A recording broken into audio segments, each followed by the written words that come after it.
Within my mind's eye, as if in a dream, I saw the white buffalo calf woman approaching me. She knows she needs no introduction. Without a word, she takes my left hand within her right palm and begins to lead me towards a beautiful and vast plain. It feels so calm there, a place unaffected by the ways, the means, or the hands of men. Upon the horizon, the Lakota prophetess traced with her finger an arc from right to left, and a huge rainbow in all of its glory and color appeared. Her finger retracing the movements of the arc, the white buffalo calf woman asked me to notice how it starts at the level of the earth plane, rises into the heavens, and descends back down to the earth plane again, so full of hope, she said. Another word that she spoke was destiny, and as I looked upon the rainbow, she spoke, "This is your destiny, because this rainbow is a part of who you are and of everything." As she drew me closer to the rainbow, it seemed to tower so awesomely above me. However, the lady calf woman was not awed. She simply knew. She spoke lovingly, noticed how a rainbow takes advantage of all of the earth's elements to tell a story. The light of a fiery sun casts itself onto droplets of moisture within the earth's atmosphere, splitting light into colors which then form a brilliant arc. This arc forms a bridge between heaven and earth, connecting all. And notice how, wherever the rainbow may appear, and whatever the day has been, or whether a storm has or has not passed through, the story of each rainbow is still always the same. Each contains all the same colors, reflected in the same way. She continued, "Your life on earth, dear child, contains all the colors that life can attest. You and all upon the earth hold all the colors that pure white light can possess. Such colors are displayed as split but joined together. Intangible but clearly visible, such a rainbow reveals its beauty unmistakably and everywhere."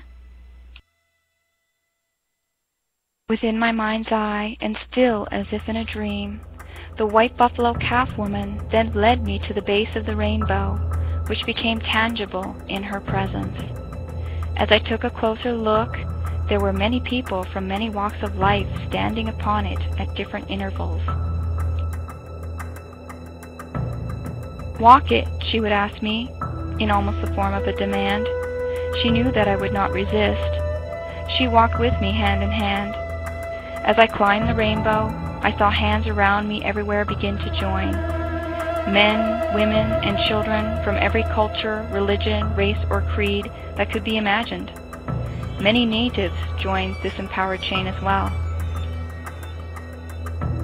Once gathered at the top of the rainbow, the beautiful white buffalo calf woman, in a voice so clear and calm, called upon us, "Dear children of Great Spirit and of His earth, look down upon a world below. You've come so far," she continued. "For many of you have reached the top of the rainbow. It is made known to you that it doesn't matter from what religion you come, or what color you are, or what manifestations you have made of your life, but that you are here and joined in one purpose, to walk your earth journey as equals and as brothers while creating awareness of who you are as children of the Divine One."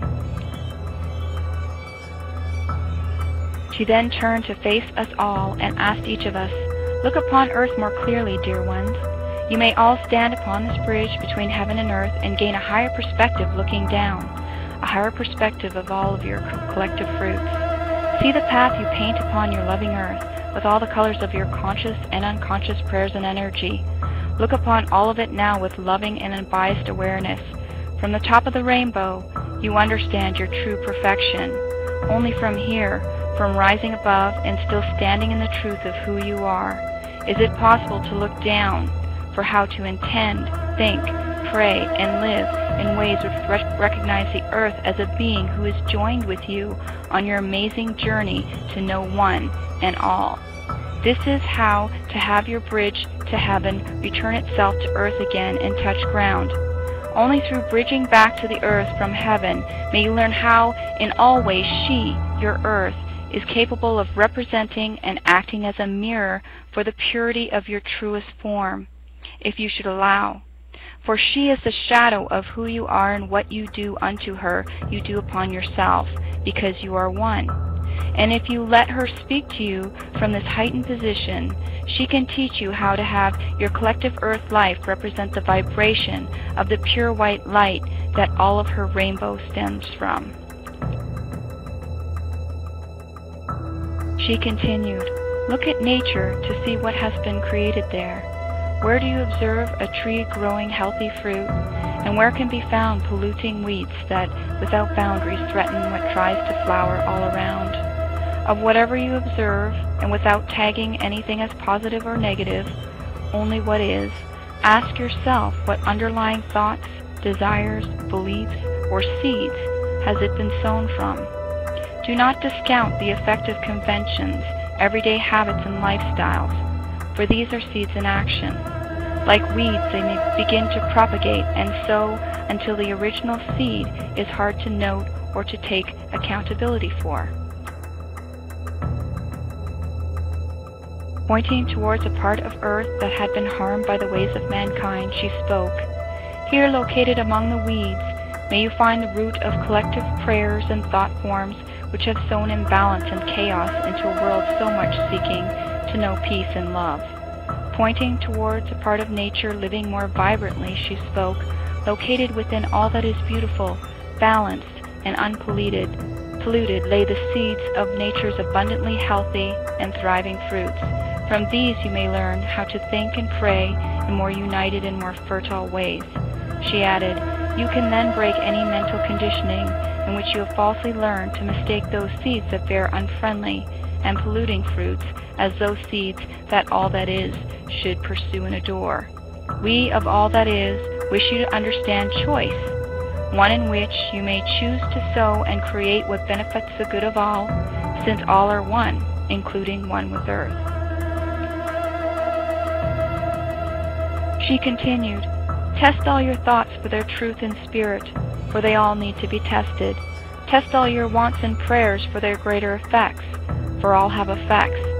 Test what or who you most follow, believe, serve, or buy into, for how come. See how your light and all your colors touch everything in a bigger picture of your world. Know that all are joined as one, within your minds, your hearts, and within what you create with your hands. You create it all.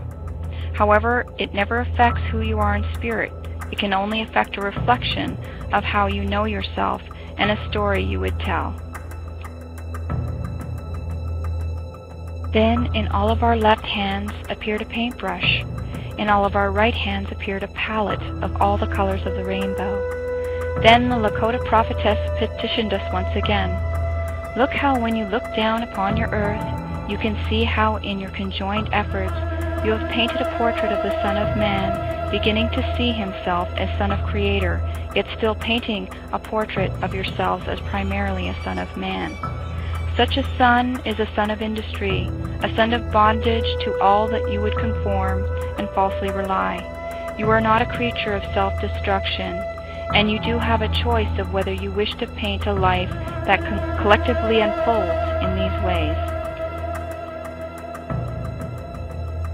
She continued, "Dear ones, be mindful of the divisions that you manifest that keep you separated from peace and from your fellow man. In truth, you are all joined and one in spirit with the Creator of all that is." Beauty, wisdom, and strength radiating from her being, she wanted to inform, "Make a choice to paint this truth upon the earth you see. Paint this truth into your experience and reality, for it is time to use what you know of yourself in a more embodied way.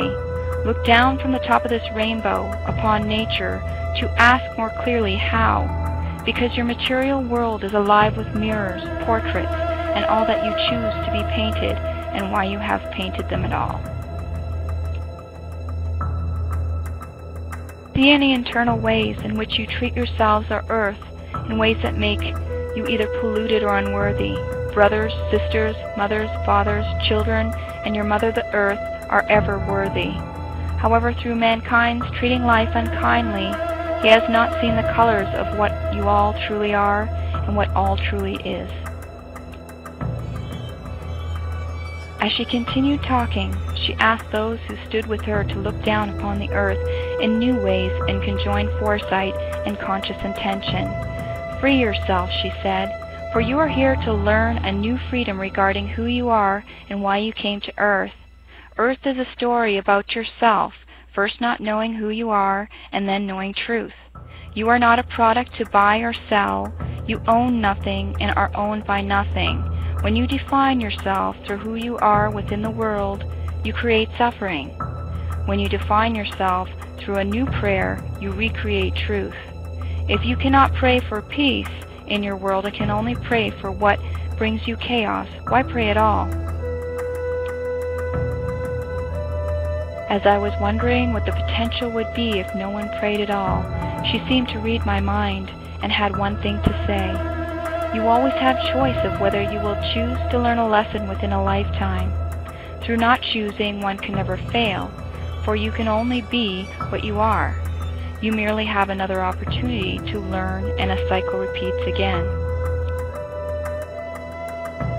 And with this last statement, the vision shifted, and the white buffalo cap woman showed a glimpse of a potential future. In the vision, there were many people dressed in white robes, living in shared communities, learning together, at peace with one another and with the world. These communities seemed to be ones that respected the Earth Mother and our brothers, sisters, elders, and children. They did not operate on money, but upon sharing and trade.